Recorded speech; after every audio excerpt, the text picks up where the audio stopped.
pretučeni zetovac, skrivanje, show u skupštini. Kada sam prošli tjedan rekao da počinje represija zato jer je krenula jedna sudska tužba i zato jer se prijetilo jednom gradskom zastupniku, nisam mogao zamisliti što će se desiti ovaj tjedan.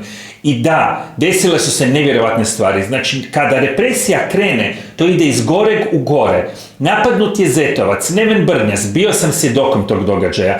Napad samo zato jer je htio razotkrit da Augsburški tramvaji 1001 stoji, a ostali se kvare svako malo. A nama su pričali bajke da su to super tramvaji. 30 godina stari tramvaji ne mogu biti super. Ali tu se zataškava stvar, zato jer gradski zastupnici postavljaju pitanje na skupštini ovaj tjedan. Nema odgovora. Onda dođu pred zet. Pazite, neobičan građanin. Gradski zastupnici, Lovrić i Rusak dođu pred zet i što se desi? Ne puste ih. Marko Bogdanović, direktor Zeta, skriva nešto debelo i tamno.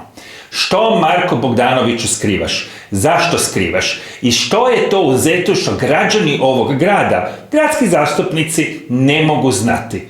Vrijeme je ili da daš ostavku ili da kažeš istinu građanima ovoga grada.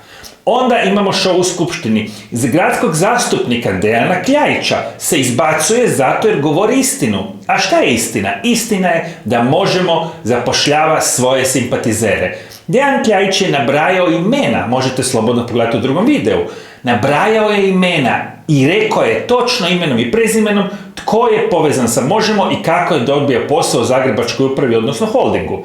Da li je to normalno? To su oni koji su se kleli pred javnošću da će transparentno zapošljavati. Onda, Trpimir Goluža iz Bačke skupštine rekao je javno i pokazao sliku Tomislava Tomaševića i Celakovskog kako se valjaju po asfaltu, ali ono što je još gore, imenovao je Radu Borić, poznatu Radu Borić, kako šeće se i baca smeće u obične vrećici. Dok se nas građane tjera da koristimo plave vrećice, oni koji su na vlasti sebi dozvoljavaju pravo da ne koriste te vrećice. Pa dobro, šta je ovo? Gdje smo mi? Znači, jedna pravila vrijede za vlast, druga pravila vrijede za nas građane. Represija, rekao sam, prošli tjedan kreće, ali ovo što se desilo ovaj tjedan je gore od najgore noćne more.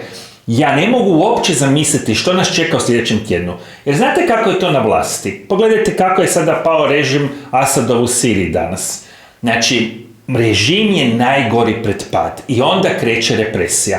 Ovakva, onakva. Sva sreća, mi smo malo mirnije društvo od sirijskog, ali sudske tužbe prema gradskim zastupnicima, od strane drugih gradskih zastupnika, telefonski pozivi od poglavarstva, od visoke dužnosnice u poglavarstvu prema gradskom zastupniku kojemu se prijeti da skine video sa TikToka, fizički nasrtaj na sindikalca koji želi razotkriti istinu, skrivanje podataka gradskih zastupnicima koji žele vidjeti šta se točno zbiva u Zetu i na kraju izbacivanje gradskih zastupnika zato jer govore istinu je nešto što nas vodi sve dublje u mrak. A znamo da režimi pred padom su najgori. Stoga ne mogu zamisliti što nas sve čeka sljedeći tjedan.